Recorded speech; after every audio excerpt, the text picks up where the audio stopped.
You're listening to the CyberWire Network, powered by N2K.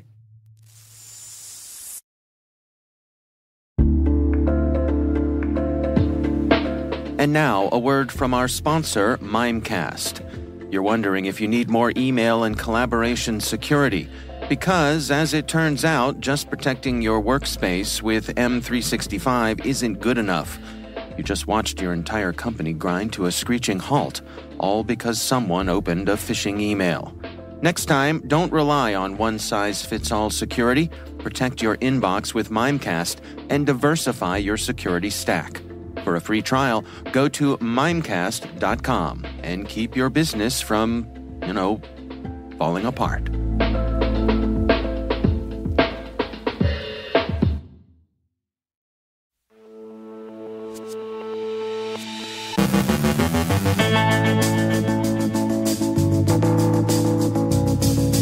An update on Barracuda ESG exploitation. Camaro Dragon's current cyberespionage tools spread through infected USB drives. The Mirai botnet is spreading through new vectors. Midnight Blizzard is out and about.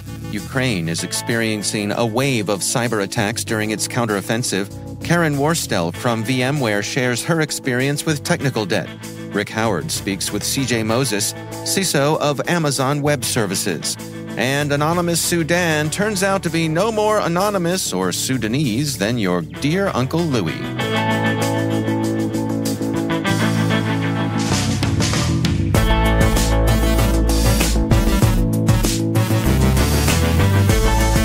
I'm Dave Bittner with your CyberWire Intel briefing for Friday, June 23rd, 2023.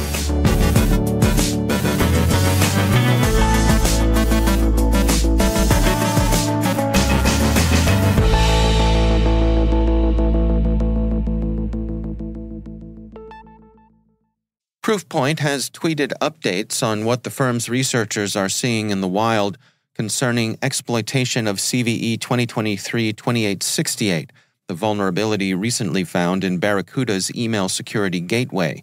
As you might expect, it's an espionage caper. The threat group seen working against this particular vulnerability is UNC 4841. Proofpoint calls them an aggressive and highly skilled actor conducting targeted activity. The group is generally and credibly believed to be acting on behalf of the Chinese government. Its targets geographically have been the United States, Norway, Taiwan, and Poland. By sector, UNC 4841 has been most interested in academic institutions, defense establishments, and the U.S. federal government. Michael Raggi, staff threat research engineer at Proofpoint, emailed a high-level summary of the activity the researchers found, stating, Proofpoint has observed intermittent exploitation attempts by Chinese state-aligned threat actor UNC 4841 targeting CVE 2023-2668 from October 2022 through May 29, 2023. This vulnerability was being actively used in the wild by an APT actor as recently as 3 weeks ago. While the phishing campaigns involved conventional espionage operations, the threat actor also exhibited a sustained focus on scientific research, energy entities, and public health data, which demonstrates a more complex tasking than initially disclosed publicly. This zero-day vulnerability continues an increasing trend of vulnerable email gateway appliances being exploited via advanced exploits contained within phishing emails.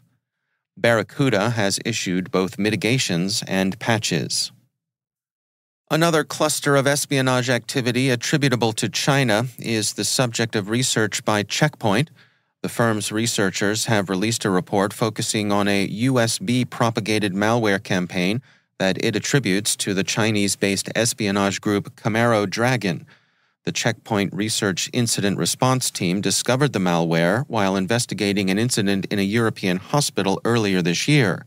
They wrote, the investigation showed that the malicious activity observed was likely not targeted, but was simply collateral damage from Camaro Dragon's self-propagating malware infections spreading via USB drives.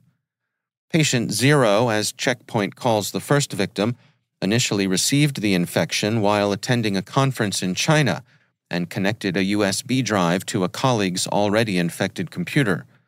The malware hides all of the victim's files on the drive and shows a program that appears to merely display the files, but which launches a backdoor in the background. The tools involved in the infection, WispWriter and HopperTick, seem to align with other tools used by Camaro Dragon, including TinyNote, a Go-based backdoor, and HorseShell, a malicious router firmware. Checkpoint explains, the ability to propagate autonomously and uncontrollably across multiple devices enhances this threat's reach and potential impact. This approach not only enables the infiltration of potentially isolated systems, but also grants and maintains access to a vast array of entities, even those that are not primarily targeted. The researchers have since noticed several newer variations of these backdoors, all seeming to originate in Southeast Asia. Checkpoint reports that Camaro Dragon uses its own FTP servers and third-party services like Google Drive to exfiltrate data. Propagation by touch, in this case touch by a USB drive, makes the virus metaphor an unusually apt one. Cover your cough and watch where you stick those dongles. A version of the Mirai botnet is exploiting vulnerabilities affecting D-Link, Aris, Zyxel, TP-Link, Tenda, Netgear, and MediaTek devices, BleepingComputer reports. According to Palo Alto Network's Unit 42, the threat actors have the ability to gain complete control over the compromised devices, integrating those devices into the botnet. These devices are then used to execute additional attacks, including DDoS attacks. Akamai has observed Mirai botnet samples exploiting CVE 2023-26801, a command injection vulnerability affecting certain versions of LB-Link wireless routers. The researchers state, this can lead to various security risks, including unauthorized access, device compromise, and further exploitation within the network. Microsoft has released a new intelligence profile on a Russian Foreign Intelligence Service threat actor it now calls Midnight Blizzard, formerly Nobelium. This threat actor targets government agencies, non-governmental organizations, and diplomatic personnel in an intelligence-gathering operation.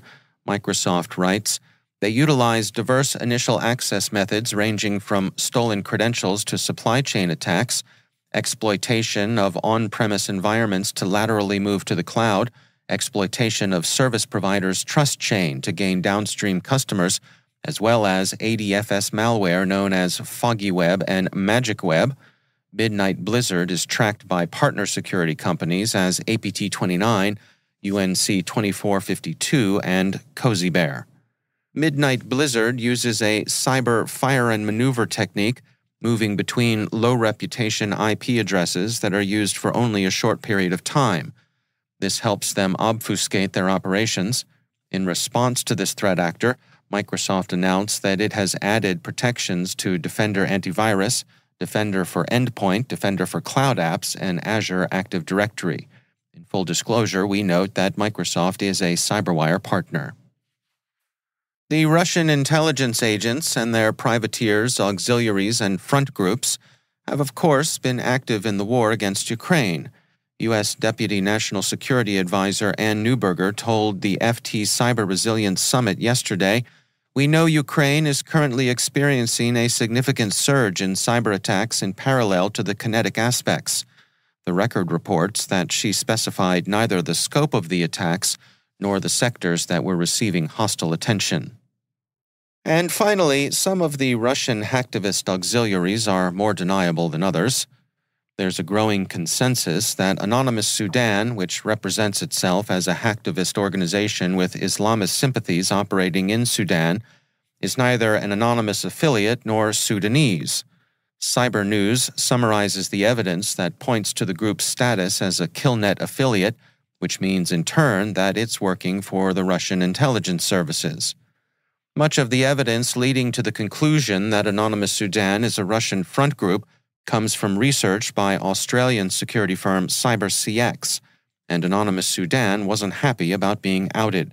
The group yesterday said it had conducted a DDoS attack against CyberCX's website, explaining, the reason for the attack, stop spreading rumors about us, and you must tell the truth and stop the investigations that we call the investigations of a dog. The dog insult is a nice but too obvious gesture toward the culture of the Sahel region of Africa, where dogs are proverbial dirty, low, snappish, and thieving, but really few will be deceived. There were no signs of disruption on CyberCX's website this morning, by the way. Straight up, Anonymous Sudan is Russian, and CyberCX, you can tell Anonymous Sudan that you're happy to be top dog in their book.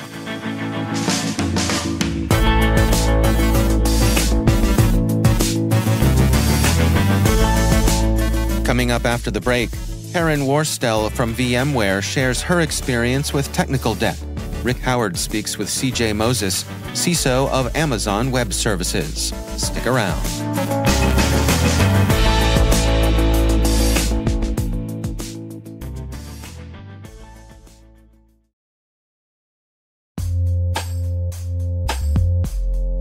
And now, a word from our sponsor, KnowBe4.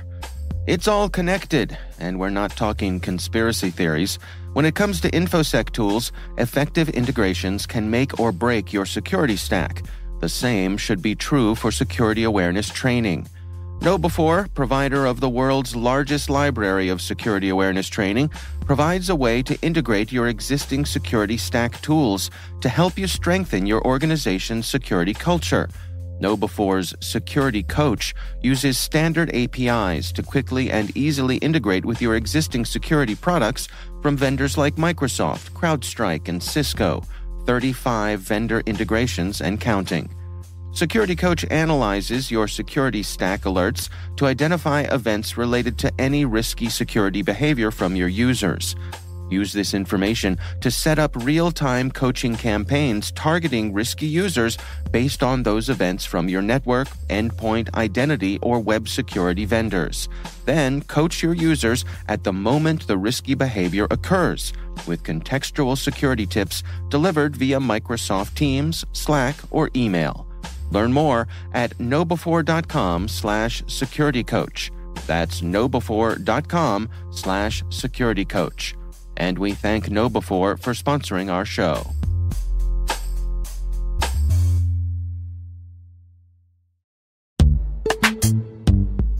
Struggling to secure on-prem apps with modern identity? Don't worry, you're not alone.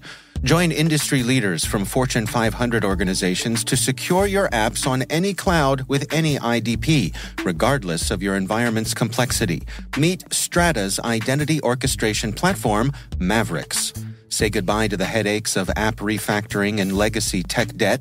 With identity orchestration, you can modernize legacy apps to use MFA or passwordless authentication in a few weeks, migrate from one IDP to another, and so much more without changing the app. No matter your IAM use case, Strata extends the value of your current identity investments. And the best part?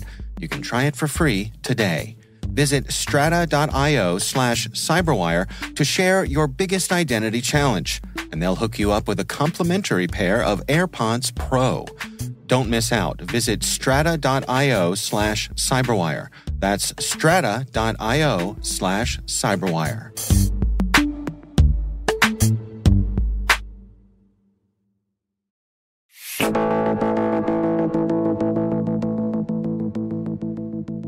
Karen Worstel is Senior Cybersecurity Strategist at VMware, and she previously held CISO positions at both Microsoft and AT&T, where she led her teams through the challenging and sometimes daunting task of digital transformation. I spoke with Karen Worstel about the notion of technical debt. She shares her insights.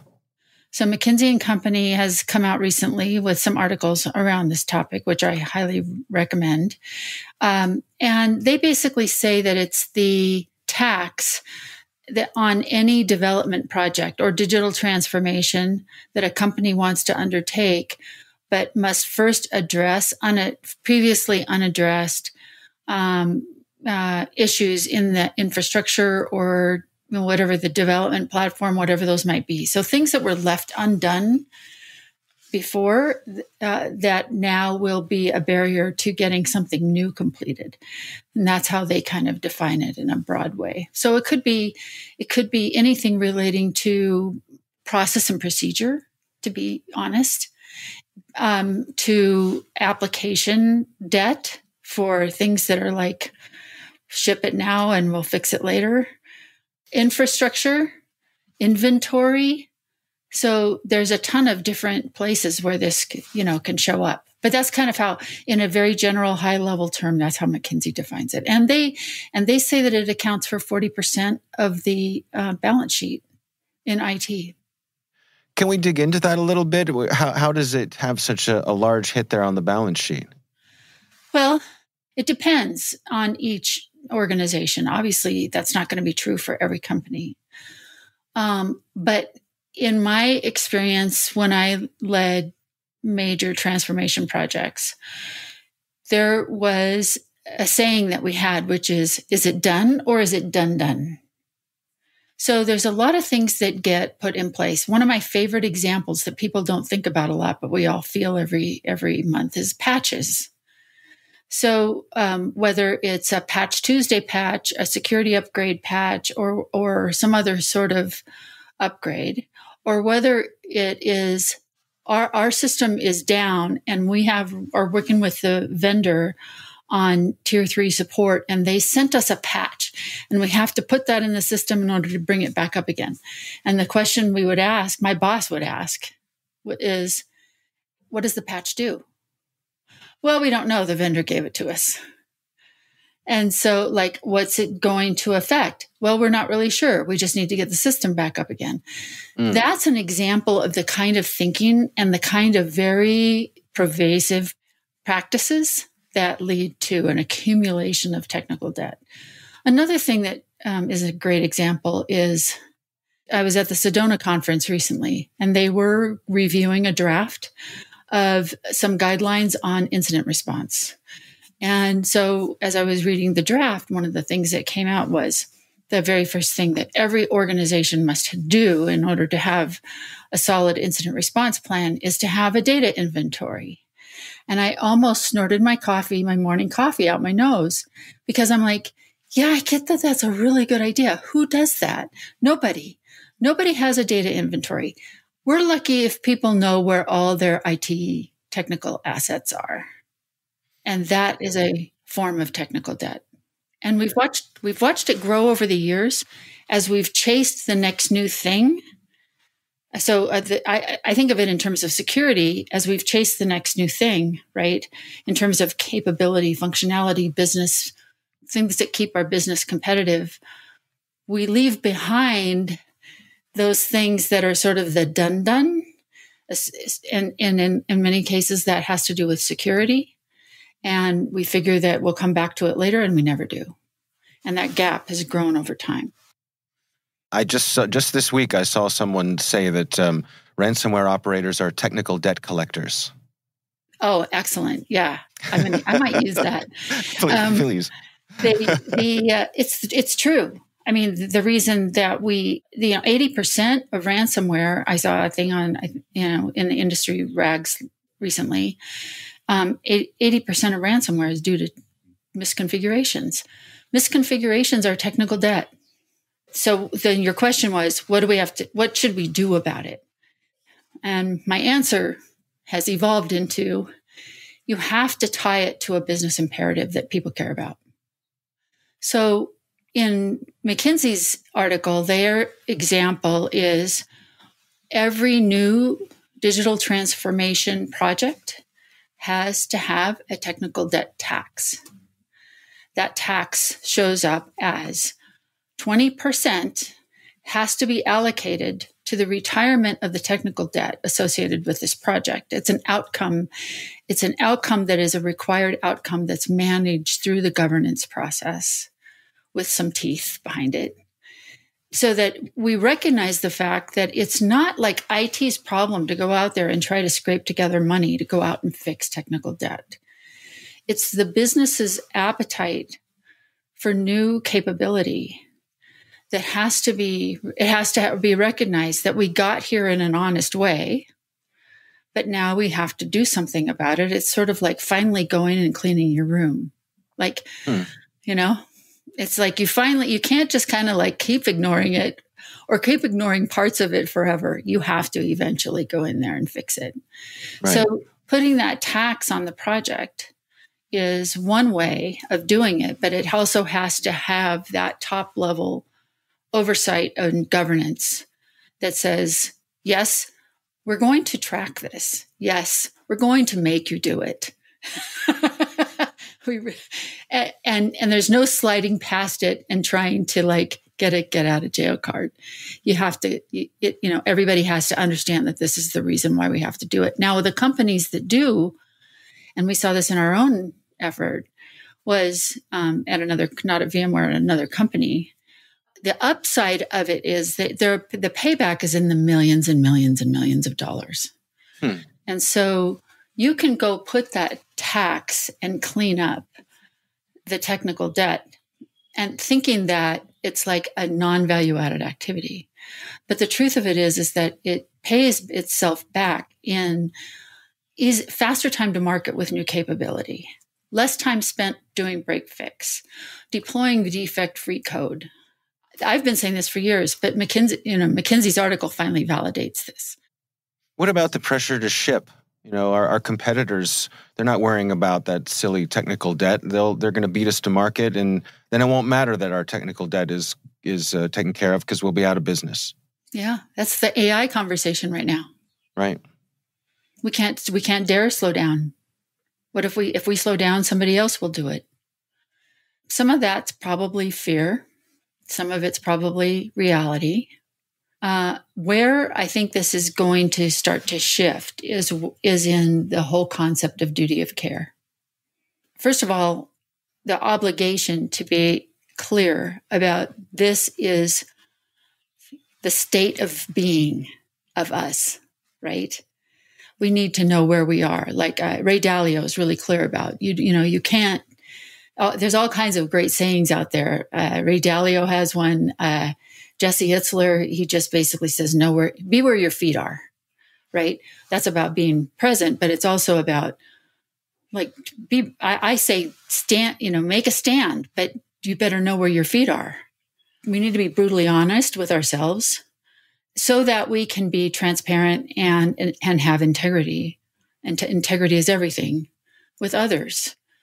If I am making representations to my executive management that everything is fine when it's not, that's on me. And the problem with that is that chain continues all the way to the board of directors. So nobody really knows where we are. And that means that we're not operating with our fiduciary obligations and accountability to the company or to our stakeholders. There's always going to be that drive that comes from that place that says, I have to win this. And the only way to win this is to cut corners. But I think more and more we're seeing that that's not really the path to winning. And I believe with all my heart that it's not the path to winning. Ultimately, you might win in the short run, but you won't win in the long run. That's Karen Worstel from VMware.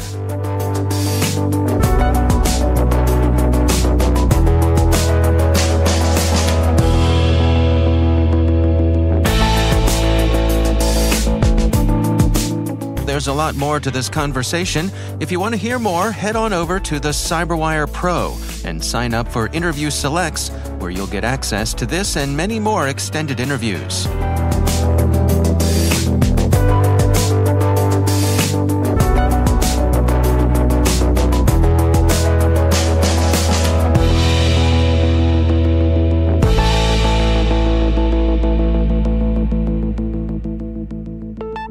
Continuing with our series of interviews, my CyberWire colleague Rick Howard gathered at the recent AWS Reinforce conference.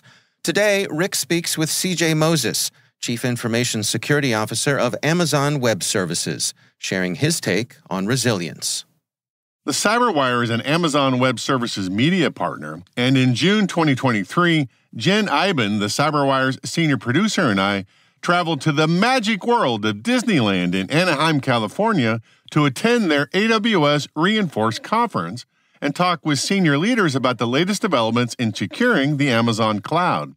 I got to sit down with CJ Moses, the Chief Information Security Officer at AWS, and we were discussing resilience as a cybersecurity first principle strategy. But he added a nuance to the definition of resilience that I hadn't considered before. He makes a distinction between availability and durability. You can look at resilience from different dimensions. Obviously your traditional availability type of thing, but then you also have a durability. And quite honestly, if you're prioritizing, you want to prioritize durability, because if I'm down for 2 minutes, but yet I still have your data and it's available when it comes back on, you're accepting that sometimes things happen. And there's a whole process we go through to make sure it doesn't happen again. But the inverse is not the case. If we lose your data or somehow there's an issue from a durability perspective, then that's not a good day for either of us, and you're really not happy with us. So a lot of, there's prioritization placed on durability over resilience or over availability, but at the same time, both are exceptionally high bars. And we have planning for each of the different, and you have to do, from a resiliency and from that perspective, we have planning that we have to do with each of the teams, the different services, because the models for each are different. S3 being a highly durable model and a highly available model needs to be available. And I'm not sure durable. I get the difference between durability and availability. Walk me through that again. Very specifically, availability is if you have a piece of data stored in S3, our simple storage service, and you request access to it and it's available, you then get it. If there's an availability issue, you don't get it. Durability is if you ask for that piece of data and I come back with a fault saying I don't have it. It's no longer durable. I no longer have the data, and therefore we have a problem. And can't get it. Yes. And the durability model, S3 was created on a durability model of 9 nines. It's like lots of nines. So it's essentially we'll lose one piece of data every gazillion years or something of that nature. I'm not good at math, so don't quote me on that. Wait, let me write that down. Yeah, right. It's all in the documentation. Feel free to read the website. I used to actually know all that stuff, but my brain's been filled with other things these days. So there is a huge difference between availability and durability. At the same time, customers really demand and should be given both, and that's when you tie those things together. Resilience is a big part of that. Another big part of resilience, we look at, the benefit of the cloud is that we are highly resilient, that we can stay up in face of all kinds of threats. Can we always do so? No. At large scale, things will fail, and we have to plan. And we've seen those things happen, recent days included. Yeah. And although things happen, one of the things you have to do is make sure. I know we're far away from strategy, so we'll someday get back to that. Resiliency is a strategy, I'm fine with that. Okay. No, but so one of the things that you have to make sure is that you'll learn a lot more in failure than you ever will in success. And every time we have any kind of issue, we are very diligent in reviewing that to ensure that we've done the right things and are continuing to do the right things. You've likely heard of this before: correction of error, a COE, and essentially a root cause analysis with, on top of that root cause analysis, what are the action items that you are definitively taking with named actors and due dates for doing those things, and we track them to make sure that they are done, such that, again, don't want to, ball peen hammer your toe a second, or your thumb, whatever, a second time. So putting my customer hat on, all right, watching how Amazon handles a major outage, I would like to have the same capability on my little startup, right? When I do something stupid and it breaks, I would like to have a push button that it just starts over there now, all right, and I can continue delivering my service, right? Well, the capability exists for you to be able to do so. Yeah, it's just a little bit hard right now. I totally get where you're going, and that's the thing is that we're not there yet for all the things. Yeah, I get it. But 15 and a half years ago, when I started, you have to take into account, I'll give you some history, some back in the day type of stuff. I'm feeling older by the second. When I started, AWS was 5 services, 1 region. The security model was the user ID and password that you used to buy books with. Same one. There was no multi-accounts. There was no nothing. Your whole account, you were running your business, although it might have been out of Starbucks off your laptop. That's what it was. So we've come a long way. We still have a ways to go. And some of the things that essentially in the military we used to call it the football. Press the button. We had a whole new disaster recovery environment. This is something that has been created. We do have lots of companies use very similar things. Infrastructure as a code is a wonderful thing. The days of, back in the day when I was at the FBI, or actually when I was at OSI, we didn't call them advanced persistent threats because that didn't even exist yet, but that's what we were dealing with. And if you had one of those get into a network that you're somehow responsible for, you had a hard time getting them out. And in some cases, you had to shut everything down and start from scratch elsewhere. In the physical world, that's a nightmare. That's expensive. You're down for a long time. In the cloud, just like you just said, your startup, flip the switch. Press a button, boom, you got another one, and it's maybe in another region elsewhere, or maybe that's the reason you're doing is because of survivability or, as we were talking about earlier, resilience. But that model is very doable, and understanding that we don't have the service that says, okay, you've established your whole environment, we do have the tools to do it, but a service to do it on your behalf to cookie cutter copy. Yeah, we looked at the tools. Yes, I would. Yeah, just make it a little bit easier. That's all I'm asking. Yeah. So we're at the end of this, CJ. What's the Twitter line for the conference? Right. What's the takeaway that we should have for here? Any chance we get, we need to make security the path, the most secure methods, the path of least resistance. Humans by nature are lazy. I'm lazy. Yeah. It's just the nature of humans. And if you make the more secure path, the path of least resistance, we'll all be better off for it. That's a fantastic way to end this conversation. I appreciate it, CJ. That's some really good stuff. Thank you very much. No, absolutely. I appreciate it. I look forward to trying to come back and we can talk some more. Excellent, man. Thank you, sir. Thank you. That's the CyberWire's own Rick Howard speaking with CJ Moses, CISO of Amazon Web Services.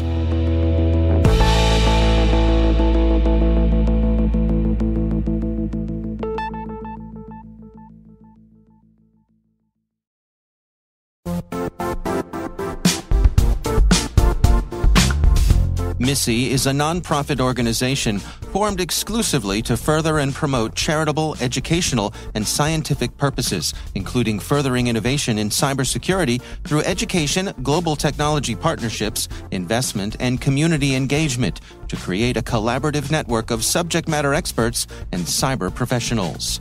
Their mission accelerator facilities and programs thrive on finding fresh ideas, technologies, and the people with the passion needed to repurpose current and emerging cyber technologies into capabilities at maximum speed.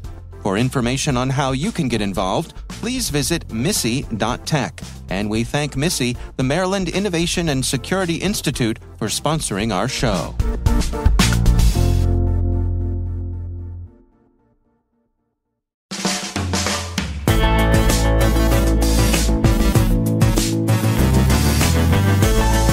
And that's the CyberWire. For links to all of today's stories, check out our daily briefing at thecyberwire.com. Be sure to check out this weekend's Research Saturday and my conversation with Ian All from Permiso's P0 Labs.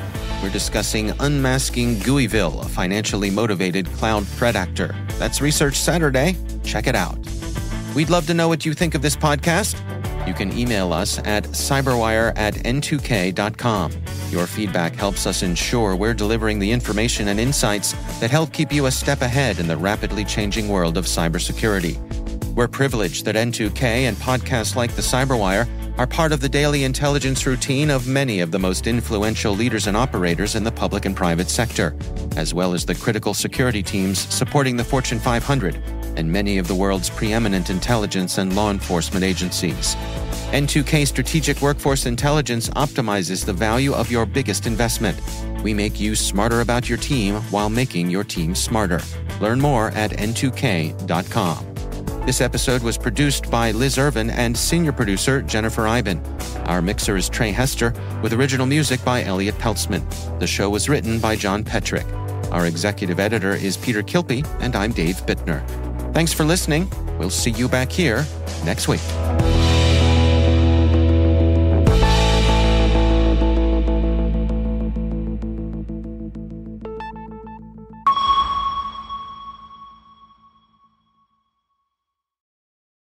Never miss a thing with CyberWire Pro. Stay cyber aware by getting access to all our public podcasts, ad-free, as well as our exclusive CyberWire Pro podcasts, briefing, articles, and events by becoming a CyberWire Pro subscriber. Get actionable reporting, analysis, and insights on global events occurring in the cybersecurity industry at your fingertips. Visit thecyberwire.com/pro to subscribe today. Hello, listeners. We're always looking for ways to improve the CyberWire network to give you an intelligence-driven news experience that saves you time and keeps you in the know on the latest developments in cybersecurity. We'd like to hear your feedback in our 2023 audience survey. Complete this survey for a chance to win a $100 Amazon gift card. Visit thecyberwire.com/survey.